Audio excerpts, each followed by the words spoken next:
Mesdames et messieurs, bonsoir et bienvenue à cette nouvelle session d'information sur votre télévision Burkina Info. Au sommaire, entrepreneuriat des jeunes, la compétition des plans d'affaires COPA 2016 a été lancée ce matin jusqu'au 24 mars. Tous les étudiants porteurs de projets sont priés de s'inscrire. Et l'affaire de l'accusation de parcelles continue de faire l'actualité. La Sonature s'explique sur ce dont les villageois de Kossiam l'accusent. Élection couplée 2015, la CODEL et ses partenaires dressent le bilan de la supervision des élections du 29 novembre 2015. Encore une fois, bienvenue à cette édition. Les étudiants porteurs de projets à vos marques, les inscriptions de la 11e édition de la COPA, la compétition des plans d'affaires a officiellement débuté ce matin. Les critères d'inscription ont été clairement expliqués aux étudiants. C'était en présence de l'Iradan Philippe Ada. Un amphithéâtre bondé de monde à l'université Aube Nouvelle. Des étudiants issus des universités et instituts de formation de la ville de Ouagadougou écoutent studieusement les critères de participation à la COPA, compétition des plans d'affaires, exposés ici par la représentante de la maison de l'entreprise, promotrice de l'initiative lors du lancement de l'édition 2016, effectuée ce 9 février. C'est justement de permettre à tous ceux qui ont envie de s'employer autrement que d'aller au niveau de la fonction publique ou des entreprises, de pouvoir créer leur propre business. Nous disons aussi, c'est contribuer au développement de l'entrepreneuriat. Et en général, nous faisons un clin d'œil à la cible sensible qui est les jeunes et les femmes. 11e du genre, l'édition de cette année prévoit d'importantes innovations au profit des porteurs de projets. Nous faisons un clin d'œil à la diaspora. Nous souhaitons vraiment que les jeunes qui sont allés en formation puissent revenir et s'installer au Burkina Faso. Après l'exposé, les étudiants se convainquent et décident. J'ai un projet sur les nouvelles technologies de l'information qui pourra vraiment être bénéfique pour moi et vraiment pour la nation, pour la société. Je trouve que cette initiative est la bienvenue, elle encourage l'entrepreneuriat et je pense vraiment y participer et m'y donner à fond pour pouvoir obtenir ce financement-là. Les porteurs de projets peuvent compter sur le soutien en conseil du parrain, par ailleurs président de l'Union nationale des établissements privés laïcs. Le conseil que je leur ai donné, c'est celui que je me suis appliqué à moi-même, à savoir à la sortie de l'école, créer sa propre entreprise. Bien sûr, au début, on va être confronté à toutes les difficultés que j'ai énumérées, mais on y travaille et l'expérience, on l'acquiert au fur et à mesure. Les inscriptions à la COPA sont ouvertes du 9 février au 24 mars et la sélection des meilleurs plans est prévue pour compter du 9 mai au 9 juin 2016 et le meilleur pourrait toucher la coquette somme de 10 millions de francs CFA pour financer son projet. Parlons à présent de ce conflit foncier qui oppose la Sonature aux villageois de Kossiam. Et la Société nationale des terrains et de l'urbanisme Sonature a tenu à porter des démentis aux accusations dont elle fait l'objet de la part des villageois de Kossiam. Après la manifestation des habitants de village de Kossiam hier, le directeur général de la Sonature est revenu sur la genèse de l'occupation des terrains. Et c'était au cours d'un point de presse auquel a pris part notre reporter Hassan Nakro. Face au mouvement d'humeur de la population du village de Kossiam et de Saptouana, du lundi 8 février 2016 sur le problème de lotissement de leur terrain, la Société nationale des terrains de l'urbanisme Sonature a tenu une conférence de presse pour donner sa lecture de la situation. Et le directeur général est revenu sur la genèse de l'occupation de cette partie. L'historique est que la Sonature a été instruite de trouver un aménagement adéquat à la zone de Sissin, la zone qu'on appelle Asegna, vous voyez le rond-point de la Padoa là. Et il y avait déjà un début de construction par les agents de la MUTAB, c'est le mutuel des agents de la SECNA. Et ce faisant, la Sonature a dédommagé ces populations, enfin ceux qui étaient en train de faire la construction, à hauteur de 63 millions de francs. Donc la Sonature devait trouver un site approprié pour les recaser. Et c'est ce site de Kossiam que la Sonature a trouvé pour l'installation de ses agents de la mutable. Et c'est pendant l'identification que la structure a été confrontée à un certain nombre de problèmes avec la population. Et maintenant, quand les gens allaient pour faire l'identification des parcelles, bon, il y a des problèmes qui se posaient. Les gens disaient, ah non, c'était leur champ, ils n'ont pas, il faut qu'ils soient dédommagés. Mais l'état initial du terrain, pour nous, c'était des crevasses. Mais soit, on a toujours entretenu le dialogue pour dire non, quel est le vrai problème? Parce qu'on n'a pas, les gens là sont venus, c'est un site qui a été aménagé, on a produit des parcelles pour eux, ils doivent s'installer là-bas. Bon, et les gens de la mutable sont venus me voir pour dire qu'au-delà des menaces, les bornes même, on commence à les arracher. J'ai dit, mais là, il y a des problèmes. Parce que ça c'est quand même des troubles à l'ordre public. Moi, la Sonature, il faut que je me réfère à ceux qui sont habilités à mettre de l'ordre. Donc, j'ai déposé plainte contre X.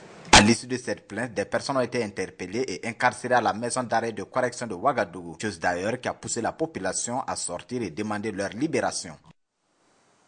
La suite de cette édition, renforcer les capacités de la société civile en matière de suivi du processus électoral et faire le bilan des échéances de 2015.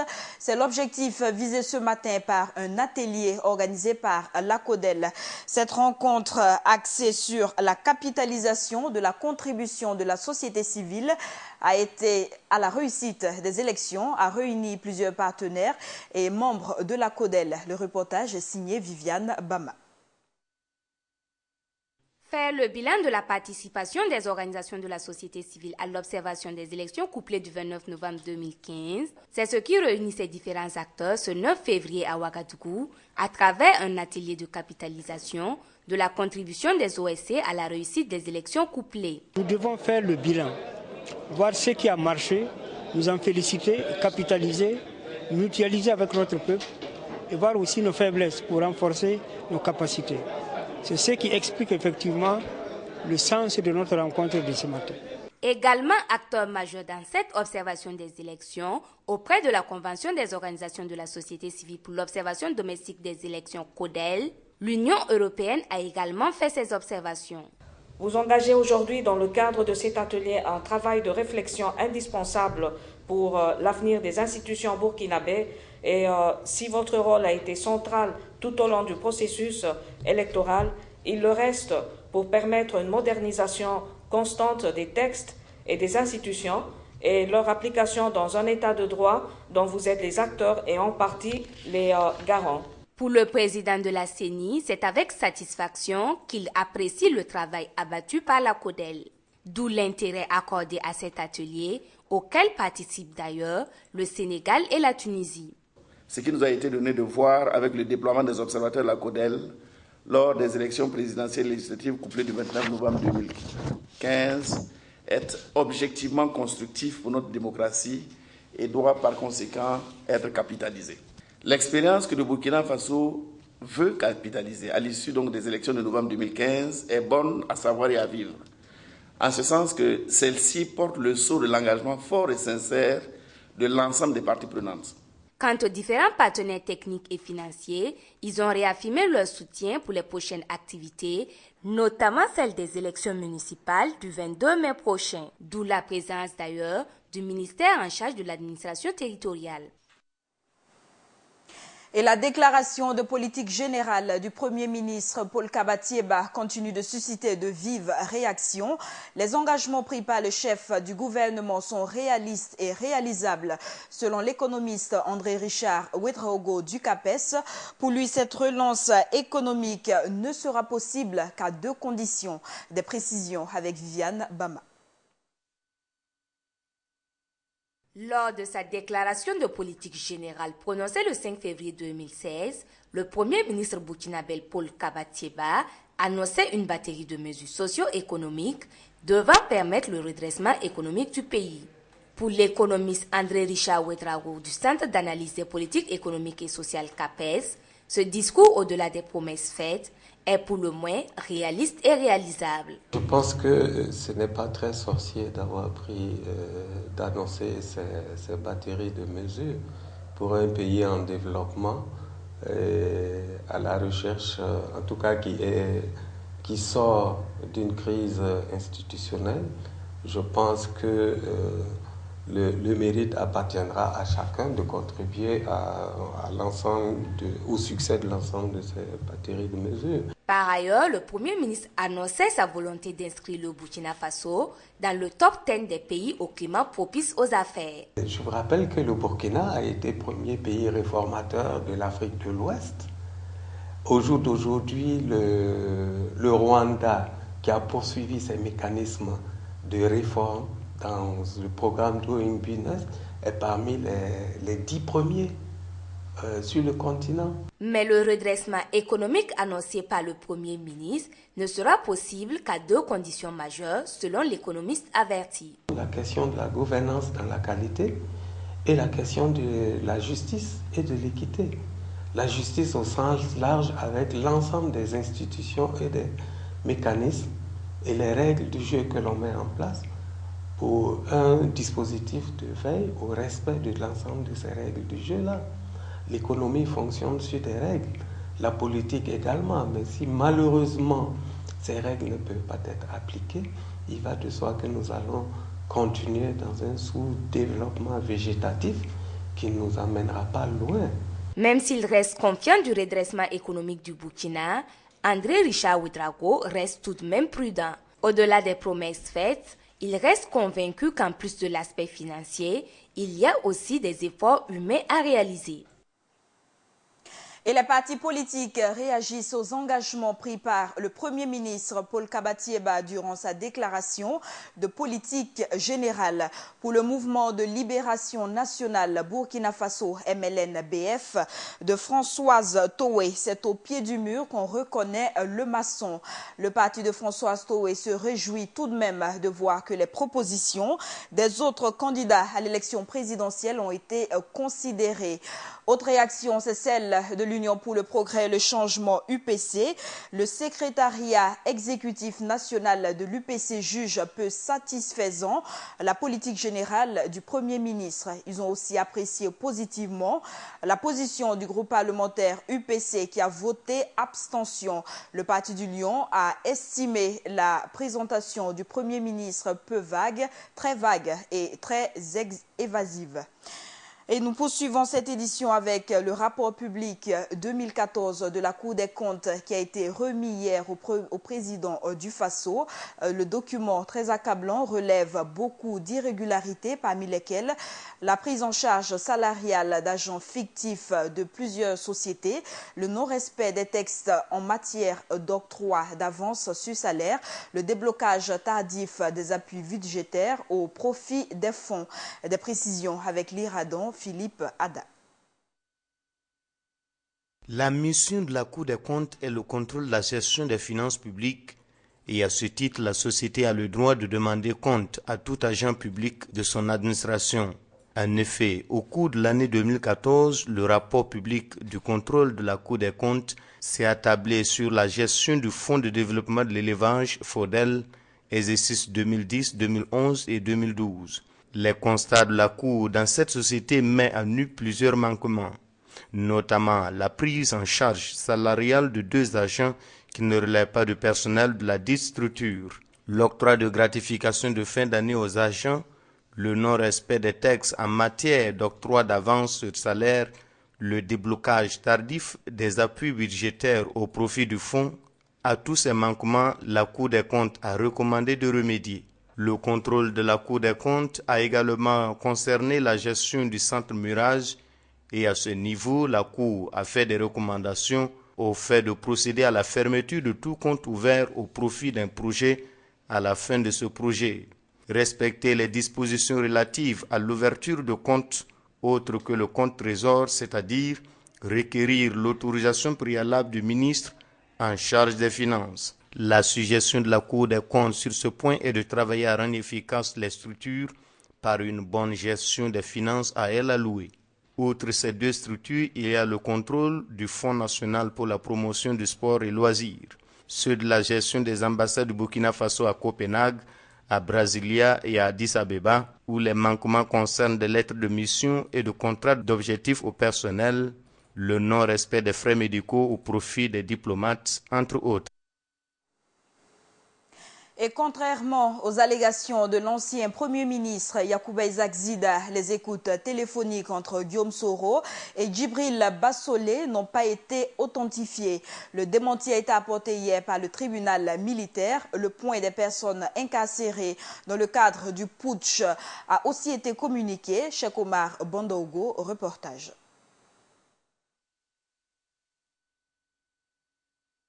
Fini les rumeurs sur la supposée velléité de retrait des mandats d'arrêt émis contre Blaise Compaoré et Guillaume Soro. Le commissaire du gouvernement près le tribunal militaire de Ouagadougou a catégoriquement rejeté ces allégations. Selon lui, aucune pression n'existe et ne peut amener un juge d'instruction à retirer un mandat d'arrêt. Tant qu'à faire, ces mandats d'arrêt se heurtent à la question de nationalité des personnes visées. On a eu une convention bilatérale avec la Côte d'Ivoire qui prévoit la possibilité d'extradition des nationaux. Mais on laisse libre choix à l'État requis de juger son national s'il ne veut pas l'extrader.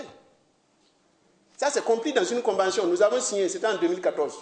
Si le mandat d'arrêt émis contre Blaise Compaoré entre dans le cadre du dossier Thomas Sankara, celui lancé contre le président de l'Assemblée nationale ivoirienne concerne le putsch manqué de septembre dernier. Sur les conversations téléphoniques qui impliqueraient Guillaume Soro dans le putsch, le tribunal militaire répond que jusqu'à preuve du contraire, nous n'avons pas encore authentifié ces écoutes. Ce que vous avez entendu, c'est ce que nous aussi on a entendu. Et je vous ai dit la dernière fois ici, ça est toujours sous scellé. Lorsque nous aurons les compétences nécessaires pour authentifier, parce que là aussi il y a une procédure à suivre. Si vous faites mal les choses, c'est nul. S'il y a d'autres écoutes, là aussi, c'est toujours dans le cadre de la procédure. Nous n'allons pas venir sur ces détails. Dans le cadre du putsch, 43 personnes ont été arrêtées. Parmi elles, 3 femmes, dont une serait la belle-fille du général Diendéré. Elle a été incarcérée alors qu'elle était enceinte. Samedi, elle a accouché d'un garçon.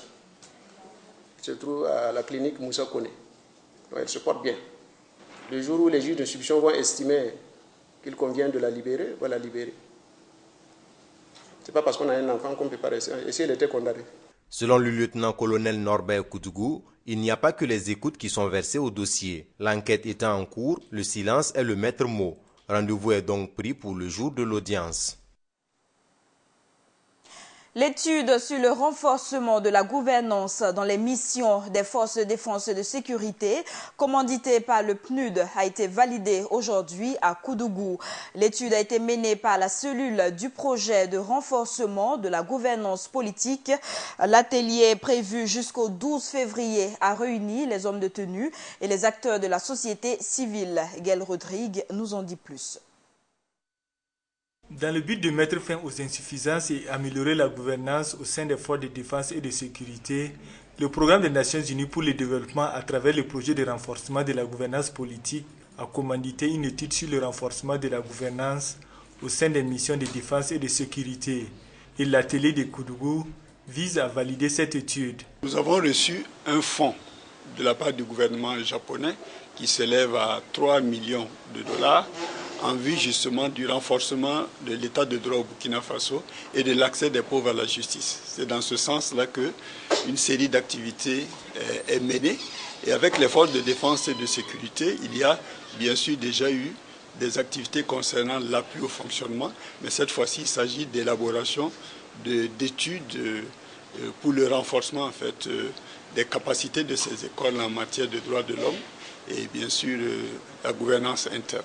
Prévue du 9 au 12 février 2016, cette rencontre enregistre la participation d'une trentaine de personnes issues des forces de défense et de sécurité, ainsi que des organisations de la société civile. Avec, nous sommes dans un contexte évolutif et les forces de défense et de sécurité en tant que telles également évoluent et se doivent également de travailler à renforcer leurs capacités et d'être à même d'apporter leur part contributive donc, dans le développement de la nation. Il y a des acquis.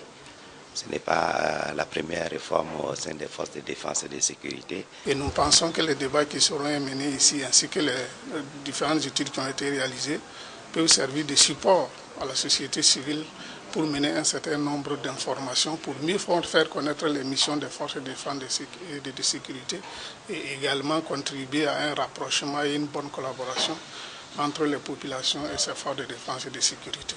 Les conclusions de cet atelier contribueront sans doute à améliorer la gouvernance interne au sein des forces de défense et de sécurité. L'ambassadeur de la Belgique en fin de mission au Burkina Faso a fait ses au revoir au président du Faso. Après 2 ans de service dans ce pays, le diplomate quitte le pays des hommes intègres, le cœur noué.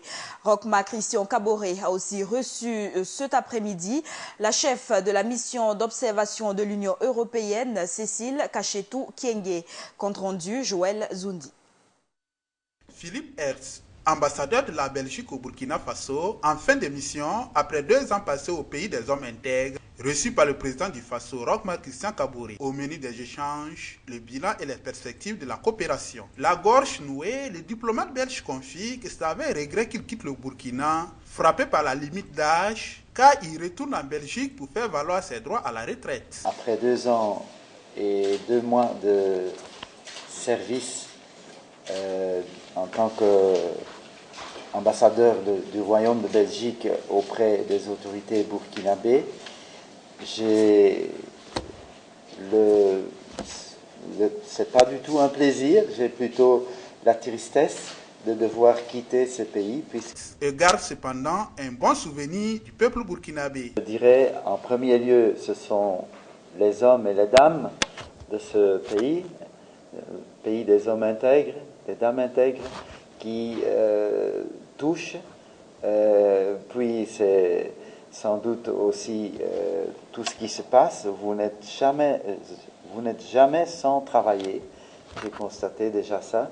Les Burkinabés sont toujours en train de travailler quelque part. À la suite de Philippe Hertz, c'est la délégation des observateurs des élections de l'Union européenne qui a été reçue. Et on a quand même pu observer durant cette journée que les élections, c'était élections apaisées, mais grâce aussi, disons, à beaucoup de facteurs, en commençant par la sécurisation, et on s'est félicité avec les forces de l'ordre, on s'est félicité avec la société civile pour leur implication. Présent au Burkina depuis le 5 septembre 2015, la délégation de l'Union européenne a suivi de bout en bout le processus électoral ayant abouti aux élections du 29 novembre dernier. La Banque mondiale pourrait apporter son soutien au Burkina dans le développement des secteurs de l'énergie, de l'agriculture et de l'éducation. L'accompagnement de la Banque mondiale aux autorités burkinabées a été au cœur d'une visite de travail entre le vice-président de la Banque mondiale, Mactar Diop, et les membres de l'exécutif. Des détails avec Joël Zoundi. Visite de travail chargée pour le vice-président de la Banque mondiale, Mactar Diop, au Burkina. Ici, en audience avec le président du Faso, en compagnie du premier ministre Paul Kabatieba et de l'ambassadeur du Burkina Faso aux États-Unis, Seydou Bouda. Le point des échanges avec Mactar Diop. Comme vous le savez, le pays a connu une situation économique assez difficile ces 2 dernières années et le peuple burkinabé a fait preuve d'une grande maturité en ayant des élections démocratiques qui ont permis vraiment l'élection du chef de l'État et la mise en place d'un nouveau gouvernement. Et l'émissaire des institutions de Bretton Woods de lever un coin de voile sur quelques secteurs que son institution financera. Nous avons discuté en particulier de la question de l'énergie. Comme vous le savez, l'énergie est un élément essentiel pour la croissance économique d'un pays, pour la réduction de la pauvreté et pour le bien-être des Burkinabés. Nous souhaiterions également voir comment créer des conditions pour accroître l'investissement dans le secteur agricole, mais également voir comment nous pouvons augmenter les surfaces irriguées dans le Burkina. Le troisième point que nous avons discuté est lié à la question de l'enseignement. Et le chef de l'État a indiqué qu'il souhaiterait que notre institution puisse appuyer les autorités burkinabées, notamment dans les infrastructures au niveau universitaire. Au vu des priorités et de l'urgence à réorganiser l'économie burkinabé, l'enveloppe allouée au Burkina pourrait-elle être revue à la hausse? Si à la marge, il y a des possibilités d'accroître l'enveloppe parce qu'il y aura des ressources qui n'auront pas été utilisées par d'autres pays qui bénéficient de l'enveloppe IDA, nous allons procéder à cela. Mais pour l'instant, utilisons les ressources qui sont déjà disponibles, accélérons la mise en œuvre des programmes existants pour accroître les taux de déboursement, attirons le secteur privé et la partie de la Banque mondiale qui travaille sur le secteur privé n'a aucune contrainte particulière de ressources. Des promesses qui viennent à point nommé pour le Premier ministre qui annonçait une batterie de mesures pour la relance de l'économie lors de sa déclaration de politique générale le 5 février dernier. Le rapport final sur la supervision du processus électoral de la Commission de l'Union européenne a été remis aujourd'hui au président de l'Assemblée nationale. Outre la délégation de l'Union européenne, Salifou Diallo a également reçu en audience l'ambassadeur d'Égypte et le président région Afrique de la Banque mondiale. Le point des différents entretiens avec Gaël Rodrigue. Balai d'audience à l'Assemblée nationale ce mardi 9 février 2016. Le président de l'institution a reçu plusieurs personnalités dans sa salle d'audience. À 10h30, c'est l'ambassadeur d'Égypte qui a été reçu par Salifou Diallo. Les deux hommes ont échangé sur la mutualisation des forces entre les hémicycles des deux pays. Your parliament has recently elected. Les deux parlements ont été élus récemment après la transition au Caire et aussi au Burkina. Et puis on va explorer de quelles mesures on peut faire de collaboration entre les deux parlements. À la suite de la délégation égyptienne, c'est le chef d'observation de l'Union européenne qui a été reçu autour de 12h30.